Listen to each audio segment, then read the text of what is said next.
దక్షిణ భారత కాశీగా వికసిస్తున్నటువంటి ప్రాంతం ఏదైనా ఉందంటే అది ఓరుగల్లు ప్రాంతంగా చెప్పుకోవచ్చు. ఇది కాళేశ్వరంతో పాటు వేయిస్తవాల దేవాలయం, అలాగే కాకతీయులు పూజించినటువంటి 3000 ఏళ్ల చరిత్ర కలిగినటువంటి సిద్ధేశ్వర ఆలయంలో మనం ఉన్నాము. ఇక్కడ దాదాపు కాకతీయులు కూడా ఇక్కడికి వచ్చి పూజలు చేస్తున్నటువంటి ప్రాసెస్ ఇక్కడ లేని ప్రత్యేకత ఇక్కడ ఈ శివాలయంలో ఉన్నాయి. ప్రస్తుతానికి ఆలయ ప్రధాన అర్చకులు మనతో ఉన్నారు. ఆలయానికి సంబంధించినటువంటి విశిష్టత ఈ శివరాత్రి మహాపర్వదినాల సందర్భంగా ఇట్లాంటి పూజా కార్యక్రమాలు చేపట్టారు. స్వామివారిని భక్తులు కూడా ఆధ్యాత్మిక వాతావరణంలో ఓలాడుతున్నటువంటి సంబంధించి కూడా మనం ఒక్కసారి స్వామివారితో మాట్లాడే ప్రయత్నం చేద్దాం. వేల మంది భక్తులు వస్తున్న స్వామి నమస్తే. ఈ రోజు ఆలయ విశిష్టత ఏంటి? ఓం నమ శివాయ. ఇది భవానీ సిద్ధేశ్వర స్వామి దేవాలయం. ఇది దక్షిణ భారతదేశంలో స్వయంభూగా వెలిసినటువంటి దేవాలయం. ఇది స్వామివారి పడవముఖ ద్వారం దక్షిణ భారతదేశంలో లేదు. ఇది ఒకటే క్రీస్తు పూర్వం ఉద్భవించినటువంటి దేవాలయం. ఇది మనకు దక్షిణ భారతదేశంలో క్రీస్తు పూర్వం స్వామివారు పడవముఖ ద్వారంగా వెలిసినటువంటి దేవాలయం. ఇది ఇంకొక విశేషం ఏంటంటే స్వామివారికి ఒక నాగంబ వచ్చి లింగానికి చుట్టుకొని దర్శించుకుంటారు.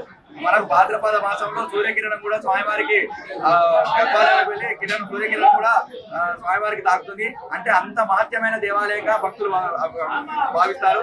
ఇంకొక విశేషం ఏంటంటే స్వామివారికి ఎంతో ప్రకృతి రమణీయంగా అంటే 4 గుట్టల మధ్య ఎంతో ప్రకృతి రమణీయంగా వెలిసినటువంటి దేవాలయం. ప్రతి ఒక్క గుట్టకు అంటే 4 గుట్టలకు కూడా ఒక పేరు ఉంటుంది. ఇంకో తూర్పు గుట్ట నందీశ్వర గుట్ట అని, హనుమద్గిరి పరమాన ఉన్నది పద్మాక్షి కొండ అని, ఉత్తరాన ఉన్నది హనుమద్గిరి అని, దక్షిణాన ఉన్నది భైరవ కొండ అని, ఇలా 4 గుట్టల మధ్య ప్రకృతి రమణీయంగా వెలిసినటువంటి దేవాలయము. ఈ యొక్క స్వామివారి క్రీస్తు పూర్వంగా ఉద్భవించినట్టు దేవాలయం. కాకతీయులు నిర్మించారు, కానీ దేవాలయం మాత్రం క్రీస్తు పూర్వం ఉద్భవించింది. ఇంకొక విశేషం అంటే రాత్రి లింగోద్భవ సమయ బ్రహ్మముహూర్తాన ఓంకారం వినబడుతుంది.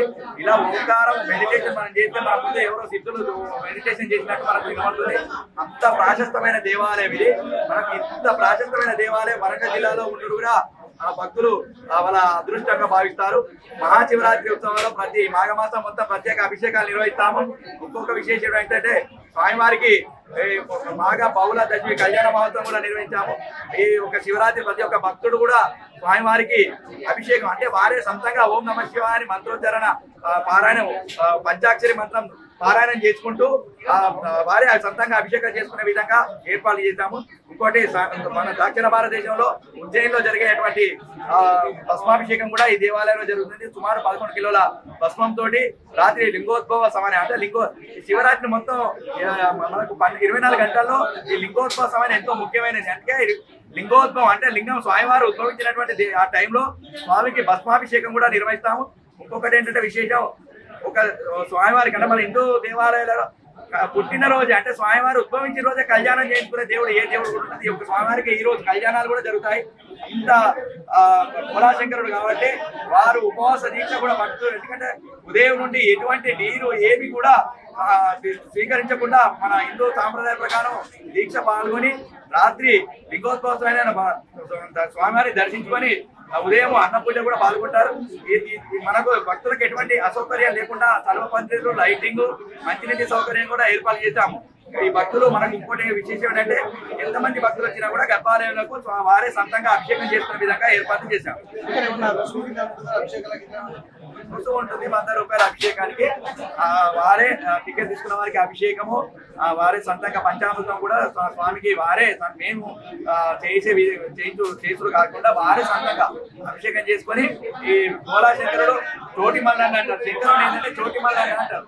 చోటి మల్లన్న కాబట్టి ఇలాంటి స్వయంభూ లింగాలకు వాళ్ళ నుదురు తాకితే వాళ్ళ యొక్క నుదిటి రాత కూడా మారుతానని చెప్పేసి ఇలాంటి స్వయంభూ లింగాలకు నుదురు కూడా తాకియాలని పురాణాల్లో ఉంది.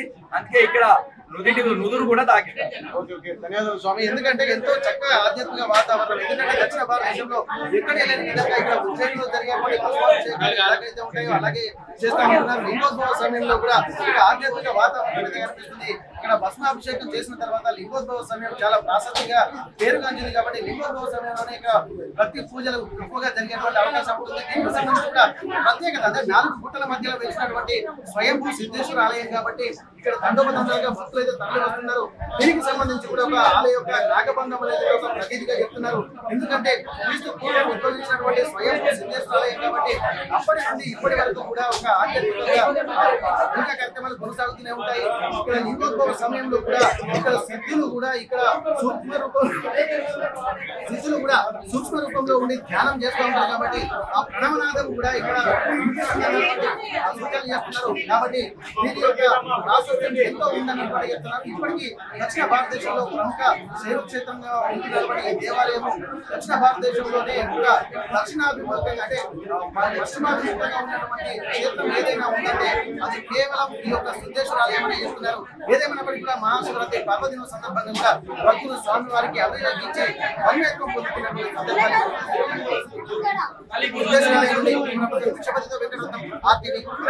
మరిన్ని వీడియోస్ కోసం ఛానల్ ని సబ్స్క్రైబ్ చేయండి. లేటెస్ట్ అప్డేట్స్ కోసం వాట్సాప్ ఛానల్ ని ఫాలో అవ్వండి. ఆ లింక్ డిస్క్రిప్షన్ లో ఉంది.